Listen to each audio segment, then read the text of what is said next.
नमस्कार, world news service से मैं आलोक शुक्ला एक बार फिर से हाजिर हूँ देश दुनिया की खबरों के साथ। सोनिया गांधी ने केंद्र सरकार पर किया बड़ा हमला, कहा कि सरकार भेदभावपूर्ण तरीके से काम कर रही है। WNS दिल्ली से मिली बड़ी जानकारी के अनुसार कांग्रेस की कार्यकारी अध्यक्ष सोनिया गांधी ने केंद्र सरकार पर बड़ा हमला बोला है।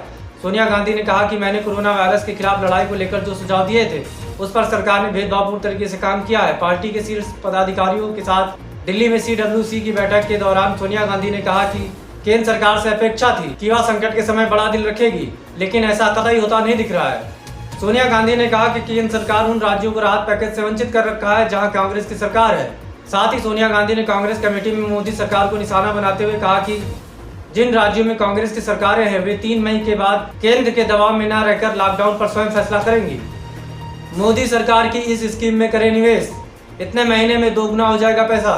किसान विकास पत्र में सरकार हर 3 महीने के लिए ब्याज दरें तय करती है। 6.9% की ब्याज दर के आधार पर इस स्कीम के तहत 9 साल और 2 महीने यानी 110 महीने में आपका पैसा डबल हो जाएगा।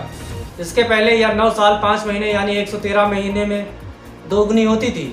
बता दें कि किसान विकास पत्र एक तरह का प्रमाण पत्र होता है जिसे आप पोस्ट ऑफिस में खरीद सकते हैं। इस बॉन्ड की तरह प्रमाण पत्र रूप में जारी किया जाता है। इस पर सरकार की ओर से तय ब्याज ही मिलता है। वहीं प्रधानमंत्री मोदी ने वीडियो कॉन्फ्रेंसिंग के जरिए देश की ग्राम पंचायतों के प्रतिनिधियों से बातचीत करते हुए स्वामित्व योजना की भी शुरुआत की। मुस्लिम देशों से करोड़ों भारतीयों को निकालने की प्लानिंग। जहां एक तरफ भारत में कोरोना वायरस संक्रमण से मौतों और पीड़ितों का आंकड़ा बढ़ता जा रहा है, वहीं विदेशों में भी नागरिक सुरक्षित नहीं है। सऊदी अरब में मौजूद भारतीय दूतावास ने बताया है कि सऊदी में अब तक 11 भारतीय जान गंवा चुके हैं। इनमें से 4 का मदीना, 3 की मक्का, 2 की जद्दा और 1 की रियाद और 1 की दम्माम में मृत्यु हुई है। विदेश में इतनी मौतों के बावजूद भारत सरकार की सऊदी अरब से अपने नागरिकों को निकालने की कोई योजना नहीं है। भारतीय एम्बेसी के मुताबिक भारत में लगे लॉकडाउन और एयर ट्रेवल बैन की वजह से यहां से देशवासियों को अभी नहीं निकाला जा सका है। पूर्व प्रधानमंत्री चंद्रशेखर के जीवन पर बन रही film the hero of the emergency की शुरुआत हो चुकी है। ओम मोशन पिक्चर्स के बैनर तले बन रही इस फिल्म में अभिनेता का किरदार गुजराती फिल्म के सुपरस्टार राकेश पांडे निभा रहे हैं। वहीं इस फिल्म के प्रोड्यूसर जाने माने फिल्म निर्माता मुकेश पांडे हैं। मोबाइल ऐप के जरिए सरकार किसानों को बांटेगी पैसा। WNS दिल्ली से मिली जानकारी के अनुसार कोरोना वायरस के चलते भारत सरकार ने लॉकडाउन को 3 मई तक के लिए बढ़ा दिया है। ऐसे में किसानों को किसी तरह की परेशानी का सामना न करना पड़े, इसके लिए सरकार ने PM किसान सम्मान निधि योजना स्कीम के तहत देश के 9 करोड़ से ज्यादा किसानों को 2000 रुपया अप्रैल के पहले सप्ताह में देने का ऐलान किया था। हालांकि ये रकम सरकार की ओर से हर 4 महीने बाद किसान को दी जाती है, लेकिन लॉकडाउन को देखते हुए सरकार ने इसे पहले देने का निर्णय लिया है। अगर अभी तक आपके खाते में ये रकम नहीं आई है तो PM किसान सम्मान निधि ऐप के जरिए जानकारी हासिल कर सकते हैं। गुजरात में तैयार बिना गुठली का आम। WNS अहमदाबाद से मिली जानकारी के अनुसार लॉकडाउन व खराब मौसम के चलते गुजरात के प्रसिद्ध केसर आम की आमावत प्रभावित हो रही है। इस बीच एक किसान ने राज्य में पहली बार रत्ना व हापुस आम की संकर प्रजाति की फसल तैयार करने में सफलता पाई है। इस विशेष प्रजाति के आम में गुठली नहीं होती। गुजरात के सौराष्ट्र में बड़े पैमाने पर आम की पैदावार होती है। अप्रैल से फलों के राजा आम का सीजन शुरू हो जाता है जो जून जुलाई तक चलता है। सांसड़ गिर अनिल फार्म के किसान शमसुद्दीन पिछले कई साल से आम की रत्ना, हापुस, केसर व अन्य देसी नस्ल की पैदावार ले रहे हैं। इस बार उन्होंने गुठली रहित आम की पैदावार में सफलता हासिल की है।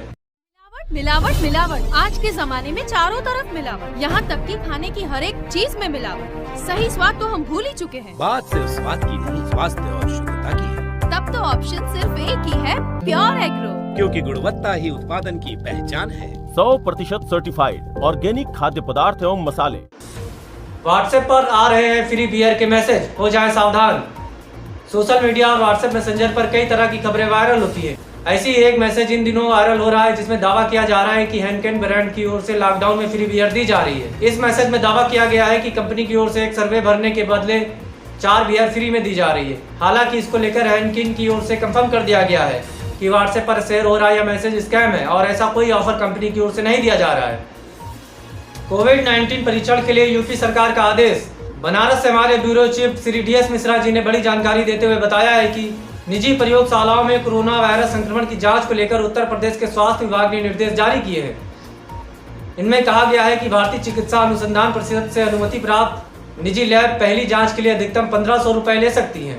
ICMR ने पहली जांच के लिए अधिकतम 1500 रुपए और दूसरी जांच के लिए अधिकतम 3000 रुपए की दर तय की है, लेकिन यह जांच केवल वे निजी प्रयोगशालाएं ही कर सकेंगी जिनका ICMR ने कोविड-19 के परीक्षण के लिए अनुमोदन किया है। लॉकडाउन में शराब की दुकानें खोलने के अनुरोध को गृह मंत्रालय ने किया खारिज। केंद्रीय गृह मंत्रालय ने लॉकडाउन के दौरान शराब की दुकानें खोलने के पंजाब सरकार के अनुरोध को बृहस्पतिवार को खारिज कर दिया। इससे पहले गृह मंत्रालय ने संशोधित दिशा निर्देशों में स्पष्ट रूप से कहा था कि देश में कहीं पर भी शराब की दुकानें खोलने की अनुमति नहीं दी जाएगी। गृह मंत्रालय के एक वरिष्ठ अधिकारी ने कहा कि लॉकडाउन के दौरान पंजाब सरकार ने शराब की दुकान खोलने का अनुरोध किया था, लेकिन मंत्रालय ने उसे खारिज कर दिया। मंत्रालय द्वारा 15 अप्रैल को जारी दिशा निर्देशों के अनुसार लॉकडाउन के दौरान शराब, गुटखा, तंबाकू आदि की बिक्री पर कड़ा प्रतिबंध है। इस दौरान बार भी बंद रहेंगे।